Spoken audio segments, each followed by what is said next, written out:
మీ ఎలాంటి వ్యాపార ప్రకటనలకైనా వెంటనే మా ఛానల్ సంప్రదించండి. నమస్తే. ఈరోజు మన స్టూడియోలో ప్రముఖ ఆధ్యాత్మికవేత్త, వేదిక్ ఆస్ట్రాలజర్ గోనుగొంట్ల సురేష్ బాబు గారు ఉన్నారు. సో గురువు గారితో మాట్లాడేద్దాం. నమస్కారం గురుగారు. మణికంఠ గారు నమస్కారం అండి. గురుగారు, ఆగస్ట్ మాసం, విశేషంగా శ్రావణ మాసం, తులారాశి వారి పరిస్థితి ఎలా ఉండబోతుంది? ప్రజెంట్ వీళ్ళ టైం ఎలా నడుస్తుంది? ఎలాంటి జాగ్రత్తలు తీసుకోవాలి ఓవరాల్గా? ఒక రకంగా చెప్పాలంటే తులారాశి వాళ్ళకి ఈ సంవత్సరం అంతా బాగుందని మనం చెప్పుకోవాలి. గురువు మారడంతో చక్కగా అదృష్టవంతంగా చాలా బాగున్నారు. అయితే మనకి ఈ ఆగస్టు మంత్లో కనుక చూసుకుంటే వీళ్ళకి సామాన్యంగా ఉంటుంది. అంటే ప్రతికూల పరిస్థితులు అయితే ఏమీ లేవు, ఖచ్చితంగా గ్యారంటీ. అయితే అనుకూలమైన పరిస్థితులు వీళ్ళకి కొంచెం ఎక్స్పీరియన్స్ అవ్వరు అనమాట. ఎందుకంటే విపరీత భేద ఉండటంతో గురువు ఇవ్వాల్సిన మంచి ఫలితాలు ఇవ్వకుండా ఆగిపోవటము, సూర్యుడు ఇవ్వాల్సిన మంచి ఫలితాలు ఇవ్వకుండా ఆగిపోవటం, అలా మంచి ఫలితాలు ఇవ్వాల్సిన గ్రహాలు అంతగా వీళ్ళకి ప్రభావాన్ని అయితే చూపవు. అలా అని ప్రతికూల పరిస్థితులు కూడా ఏమీ లేవు. ఒక సాధారణంగా సామాన్యంగా ఉండే మంత్రం మనం అనుకోవాలి. ఇందులో మనం కనుక ఫస్ట్ కనుక చూసుకుంటే చిత్త 3-4 పాదాలు, స్వాతి 1-2-3-4 పాదాలు, విశాఖ 1-2-3 పాదాలు అంతా మనకి తులారాశిలో ఉంటాయి. మనం కనుక గ్రహస్థితి కనుక చూసుకుంటే ఆగస్టు 17న సూర్యుడు మారుతూ ఉన్నారండి. ఇది సింహరాశిలోకి, సొంత రాశిలోకి మారుతూ ఉన్నారు. బుధుడు వచ్చేటప్పటికి కర్కాటక రాశిలో 22వ తారీఖు మారుతూ ఉన్నారు. శుక్రుడు వచ్చేటప్పటికి వీళ్ళకి మిథున రాశిలో ఉన్నారండి. తర్వాత కుజుడు వచ్చేటప్పటికి మనకి వీళ్ళకి కన్యా రాశిలో 28వ తారీఖు మారుతూ ఉన్నారు. 26వ తారీఖు వచ్చేటప్పటికి శుక్రుడు మిథున రాశిలోకి మారుతూ ఉన్నారనమాట. ఈ యొక్క గ్రహస్థితి, ఈ చేంజెస్ వల్ల కనుక మనం చూసుకుంటే తులారాశి వాళ్ళకి లఘు గోచారం, సూక్ష్మ గోచారం ప్రకారం కనుక మనం చూస్తే వీళ్ళకి విత్తలాభం, శేష సౌఖ్యం, శ్రీ సుఖాప్తి, వ్యాధార్య అని చెప్తూ ఉంటారు. అంటే దీని ప్రకారం ఏంటంటే ధన ప్రవాహం బాగుంటుంది, స్త్రీలతోటి పురుషులతోటి చక్కగా సౌఖ్యంగా అన్యోన్యంగా ఉంటారు, మంచి ఆల్రౌండ్ హ్యాపీనెస్, ప్రాస్పెరిటీ చూపిస్తూ ఉంటుంది. ఉదాగా డిసీజ్, కొంచెం హెల్త్ కాంప్లికేషన్స్ ఉండే విధంగా చూపిస్తూ ఉంటుంది. అంటే ఏమవుతుందంటే అండి, అన్నీ చాలా ఫేవరబుల్గా ఉన్నాయి, కానీ అంత ఎక్స్పీరియన్స్ అవ్వరు అనమాట. చాలా మైల్డ్గా ఈ రిజల్ట్ అనేది చూపిస్తుంది. ఒక రకంగా చెప్పాలంటే తటస్థంగా, న్యూట్రల్గా ఉండే మాసం మనం చెప్పుకోవాలి. చూడటానికి విత్తలాభం, ధనలాభం, స్త్రీ సౌఖ్యం అని చూపిస్తూ ఉన్నా కానీ బట్ అంత ఎక్స్పీరియన్స్ ఈ మంత్లో అవ్వరు. అందుకని చెప్పేసి వీళ్ళు ఎక్కువగా ఆధ్యాత్మికంగా ఉంటే చక్కగా మనకి స్పిరిచువల్గా టైం స్పెండ్ చేస్తే చాలా బాగా కలిసి వచ్చే అవకాశం ఎక్కువగా ఉంది. ముందు మనం చెప్పుకునే విధంగా చక్కగా పండుగలన్నీ సెలబ్రేట్ చేసుకుంటే తులారాశి వాళ్ళకి సహజంగా ఈ సంవత్సరం అంతా బాగుంది. అమ్మవారి కృప వల్ల, వినాయకుని స్వామి కృప వల్ల వీళ్ళకి ఏ పని చేసినా కానీ చక్కగా కలిసి వచ్చే అవకాశం ఎక్కువ ఉంటుంది. మనం కనుక చూసుకుంటే వీళ్ళకి 11th హౌస్లో సూర్యుడు ఉండటం వల్ల చాలా మంచి రిజల్ట్ అని చెప్పుకోవాలి. ఏ ప్రకారంగా అంటే వీళ్ళకి అర్ధాచ స్వకులాచార గృహే నిత్యోత్సవం శుభం నిత్య మాధుర్య భుక్తిచ్చ లాభే ఏకాదశో రవి అని మనకి చెప్తూ ఉంటారు. 11వ ఇంట్లో కనుక ఉంటే మనకి సూర్యుడు ఇలా ముఖ్యమైన విషయాలను చేస్తుంటారు. ఎందుకంటే ధనం ప్రకారం బాగుంటుంది. తర్వాత ఇంట్లో ఉన్న వాళ్ళ వంశ పరంపరంగా వస్తున్న పార్టీలు, ఫంక్షన్స్, తర్వాత మనకేం చెప్తారంటే పూజలు, పురస్కారాలను చక్కగా చేసుకుంటారు మనం చెప్పుకోవచ్చు. గృహంలో నిత్యంగా ఉంటారు, ఆనందంగా ఉంటుంది, శుభంగా ఉంటుంది, మంచి భోజనాలు, స్వీట్స్ అవన్నీ తింటూ చక్కగా సెలబ్రేషన్ చేసుకునే అవకాశం ఎక్కువగా ఉంటుంది. ఇది ఒక మంచి టైం. సూర్యుడు వీళ్ళకి 11వ ఇంట్లో మంచి చేస్తూ ఉన్నాడని చెప్పుకోవచ్చు. అయితే కొన్నిసార్లు వీళ్ళకి కన్ఫ్యూజ్ అనే స్థితిలో ఎక్కువగా ఉంటారు.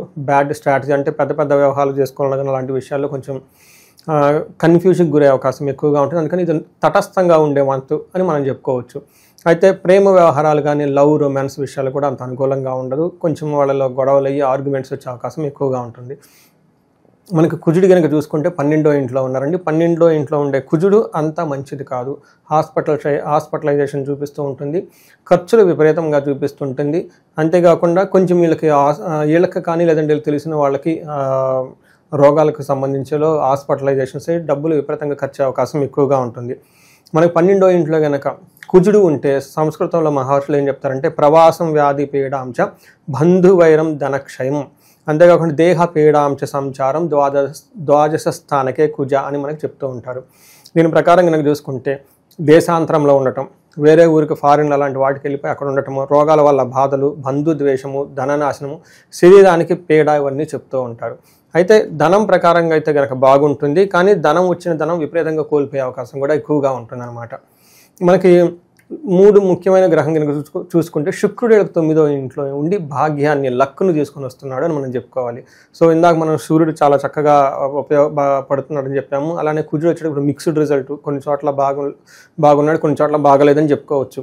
అయితే శుక్రుడు 9వ ఇంట్లో ఉండి చక్కటి మంచి రిజల్ట్ ఇస్తున్నాడు. 9వ ఇంట్లో శుక్రుడు ఉంటే భాగ్యం, లక్ వీళ్ళకి వస్తుంది. వరమహాలక్ష్మి వీళ్ళకి యాక్చువల్గా వరమహాలక్ష్మికి పూజ చేసుకోవడానికి, వరమహాలక్ష్మి కృప రావడానికి చాలా అనుకూలంగా శుక్రుడు ఉన్నాడు. ఎందుకంటే శుక్రుడు వచ్చేటప్పటికి లక్ష్మీదేవి యొక్క తమ్ముడు ఆయన.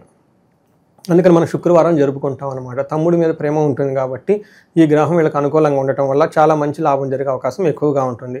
మనకి శాస్త్రాల్లో ఏం చెప్తారంటే వస్త్రలాభో మహారోగ్యం గురుభక్తి స్యాద్ ధర్మకృత్ చిత్త శుద్ధి రవిష్టార్థ నవమస్తే భవేద్ గురు అని చెప్తూ ఉంటారు. 9వ ఇంట్లో కనుక శుక్రుడు భృగో అని చెప్తూ ఉంటారు. ఇందులో శుక్రుడు కనుక 9వ ఇంట్లో కనుక ఉంటే వస్త్రలాభం ఉంటుంది, మహా ఆరోగ్యం ఉంటుంది, గురుభక్తి పెద్దల యందు మంచి నమ్మకము విశ్వాసం కలిగి చక్కగా వాళ్ళు చెప్పిన పనులన్నీ చేసుకుంటూ ఉంటారు.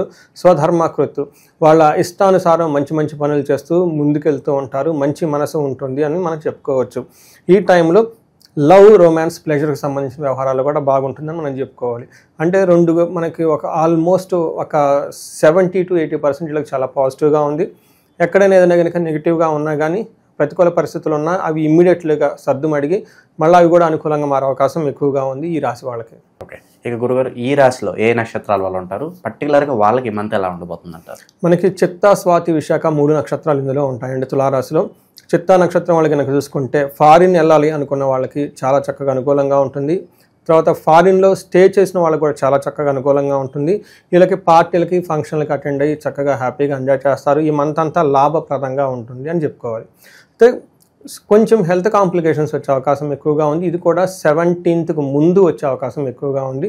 సో ఒక రకంగా చూడగలంటే రాశి నక్షత్రం ప్రకారం చిత్తా నక్షత్రం వాళ్ళకి కూడా చాలా బాగుందని మనం తెలుసుకోవచ్చు. స్వాతి నక్షత్రం వాళ్ళకి కనుక చూసుకుంటే ఇలా క్షేమంగా ఉంటారు, ఫారిన్ వెళ్తూ ఉంటారు, పరవాసం ఫారిన్లో స్టే చేస్తూ ఉంటారు, వస్త్రలాభం అవన్నీ చక్కగా అనుకూలంగా ఉంటుంది. స్వాతి నక్షత్రం వాళ్ళకి హెల్త్ కాంప్లికేషన్స్ వచ్చే అవకాశం ఎక్కువగా ఉంది. ఒక్క విషయంలో కొంచెం జాగ్రత్తగా ఉండాలి. విశాఖ నక్షత్రం వాళ్ళకి అగైన్ వీళ్ళకి క్షేమంగా ఉంటారు, వస్త్రలాభం చూపిస్తుంది. ఫారిన్ వెళ్ళాలనుకున్న వాళ్ళకి, లేదంటే ఫారిన్లో స్టే చేయాలి, దూర ప్రదేశాల్లో స్టే చేయాలనుకున్న వాళ్ళకి చాలా చక్కగా అనుకూలంగా ఉండే అవకాశం ఎక్కువగా ఉంటుంది. హెల్త్ విషయంలో కొంచెం జాగ్రత్తగా ఉంటే మిగతా అన్ని విషయాల్లో చక్కగా బాగుంటుంది. చిత్తా నక్షత్రం వాళ్ళకి తర్వాత స్వాతి ఇద్దరికి ధననాశనం చూపిస్తుంది. అంటే పాపం వీళ్ళకి ప్రేమేమీ లేకుండా వేరే వాళ్ళు వచ్చేసి దొంగతనం జరగటం, వస్తువులు కోల్పోవటం, సంథింగ్ రాంగ్ జరిగే అవకాశం ఎక్కువగా ఉంటుంది. కేర్ఫుల్గా ఉండాలి. ధనం విషయంలో సంపాదించుకోవడం చాలా కష్టం కాబట్టి ఎన్ని రోజులు కష్టపడిన ధనాన్ని సంపాదించుకోవటం ఒక ఎత్తు, దానికంటే ముందు కేర్ఫుల్గా దాచుకోవటంలో కూడా ఉండాలండి. చాలామంది రెండో విషయంలో వదిలేస్తుంటారు, సంపాదించేసాం కదా అలానే ఉంటుంది అనుకుంటూ ఉంటారండి. అది ఉండదండి. లక్ష్మీదేవి ఎలా వచ్చి అలా వెళ్ళిపోతూ ఉంటుంది. ఇక భూమికి సంబంధించి ఏమైనా జాగ్రత్తలు తీసుకోవాల్సిన అవసరం ఉందంటారా? ఇళ్ల స్థలాలు కొనేవాళ్ళు కావచ్చు, సొంత భూమి కొనేవాళ్ళు కావచ్చు. వీళ్ళకి కుజుడు అంత అనుకూలమైన పొజిషన్లో లేరండి. కుజుడు పొజిషన్ 12th హౌస్లో ఉండటంతో కొంచెం రియల్ ఎస్టేట్ రిలేటెడ్ కానివ్వండి, ఫ్లాట్స్ అమ్మాలి కొనుక్కోవాలనుకున్న వాళ్ళకి అంత అనుకూలంగా ఉండదు. ఏదైనా ట్రాన్సాక్షన్ జరిగినా కానీ అది కొంచెం నష్టాలతో కూడి ఉంటుంది. కొన్ని ఒక 45 days అదేమంటారంటే ప్రొలాంగ్ చేస్తే బెటర్, పోస్ట్పోన్ చేస్తే బాగుంటుంది. ఇంకా విశేషంగా ఈ శ్రావణ మాసం వీళ్ళకి కలిసి రావాలనుకుంటే ఎలాంటి దైవారాధన పరిహారాలు తీసుకుంటే బాగుంటుందా? వీళ్ళకి అంతా బాగుందండి. ఒక కుజుడు మాత్రం అనుకూలంగా లేరు. సో విశేషంగా గణపతి పూజ చేసుకుంటే చాలా బాగుంటుంది. వినాయకుని పూజ, అందులోనూ గరికతో మనకి పత్రితోటి తర్వాత ఎర్రటి మందారాలతోటి చేసుకొని వీళ్ళకి గణపతి అధర్వ శీర్షం అని ఉంటుందండి. కొంచెం ఇది వేద మంత్రం, ఈజీగా ఉంటుంది, కొంచెం టఫ్గా ఉన్నా కానీ బాగా రిజల్ట్ ఉంటుందండి. దీన్ని అందరూ చేసుకుంటే చక్కగా ఉంటుంది. వీటితో పాటు మనకి కొంచెం హెల్త్ కాంప్లికేషన్స్ ఎక్కువగా చూపిస్తుంది కాబట్టి ఆయుష్ సూక్తం చదువుకున్న, అమృత మృత్యుంజయ మంత్రం లేదంటే విశేష హోమం జరుపుకున్నా కానీ చక్కగా ఉంటుంది. అయితే ఈ రాశి వాళ్ళు ఎలాంటి ఫైనాన్షియల్ ఇబ్బందులు పడకూడదని చెప్పేసి నేను కోరుకుంటున్నాను. ఇన్ కేసు ఎవరైనా కనుక ఇబ్బంది పడుతూ ఉంటే ఆగస్టు మంత్ 21, 22 తారీఖుల్లో 2 పూజలు పెట్టామండి. ఒకటి వచ్చేటప్పటికి శ్రీ కుబేర పాశుపత అభిషేకం, వచ్చిన ధనం వీళ్ళ దగ్గర నిలవ ఉండటానికి. ఇది సామూహికంగా జరుగుతూ ఉంటుంది. నెంబర్ ఆఫ్ పార్టిసిపేట్స్ని బట్టి వాళ్ళకి స్వహస్తాలతో, పుట్టమట్టితో, నెయ్యితో అభిషేకం చేసుకునే అవకాశం వాళ్ళకు ఉంటుంది. ఇది చాలా రేర్గా వస్తుంది. రెండోది వచ్చేటప్పటికి మహాలక్ష్మి విశేష హోమం ఉంటుంది. ఇది శీఘ్ర ధన ప్రాప్తి, ధనం త్వరగా రావడానికి. తర్వాత నష్టద్రవ్య ప్రాప్తి, ఎవరికైనా కనుక ఇంతకుముందు ధనం వేరే వాళ్ళకి ఇచ్చి లేదంటే లాస్ అయిపోయి ఉంటే ఆ ధనం మళ్ళీ తిరిగి వీళ్ళకి రావడానికి. ఇది అమ్మవారికి శ్రీ సూక్తంతో సంపుటీకరణ చేసిన బీజ మంత్రాలతో అది ఉంటుంది, పారాయణమను విశేష హోమం ఉంటుంది. దీనితో పాటు అమ్మవారికి తామర పూలతోటి తర్వాత నెయ్యితోటి విశేషంగా పెద్ద హోమం చేయటం జరుగుతూ ఉంటుంది. సో ఇది 1-to-1 అంటే వాళ్ళకి సమూహంగానే బట్ ప్రతి ఒక్కళ్ళకి అందులో పార్టిసిపేట్ చేసే అవకాశం ఇచ్చే విధంగా ప్లాన్ చేస్తూ ఉన్నాము. సో అగైన్ వీళ్ళకి వచ్చిన రెస్పాన్స్ని బట్టి ఆ కార్యం ఇంకా పెద్దది చేయటమా లేదంటే టౌన్ తగ్గించుకోవటం అనేది ఉంటుంది. ఫస్ట్ టైం నేను సామూహికంగా బయటకు వెళ్ళి చేస్తూ ఉన్నాను. ఇప్పటిదాకా 1-to-1 వాళ్ళ ఇళ్లలో వెళ్ళి అక్కడ చేయటం జరిగింది. వాళ్ళకి మంచి రిజల్ట్ రావడం జరిగింది. అప్పుడు కొన్నిసార్లు నాకు ఫోన్లు వచ్చి ఉండే ఏమండి అంటే మా కాస్ట్ ఎక్కువ ఉంటుంది అనమాట. ఇవి నెయ్యి, తర్వాత తామర పూలు, ఇందులో వేసే దినుసులు ఇవన్నీ ఎక్స్పెన్సివ్ ఉంటాయి. తర్వాత దానికి చేయాల్సిన పారాయణ కూడా చాలా ఎక్కువ లెంతీ పడుతుంది అనమాట. దాంతో కొంతమంది మీకు ఫైనాన్షియల్గా బర్డెన్ అయ్యి చేయించుకోవడానికి ముందుకు రాలేదు. ఇప్పుడు సామూహికంగా చేయటం కాబట్టి ఖర్చు కూడా తగ్గుతుంది. ఇంట్రెస్ట్గా ఎవరైనా ఉంటే కనుక కనెక్ట్ అయితే డీటెయిల్స్ తెలుసుకోవచ్చు అండి. ఓకే, ఓవరాల్గా ఈ రాశి వాళ్ళందరికీ ఈ శ్రావణ మాసం విశేషంగా ఎలా ఉండబోతుంది, ఎలాంటి జాగ్రత్తలు తీసుకోవాలి, అద్భుతంగా వివరించారు. ధన్యవాదాలు. ధన్యవాదాలండి.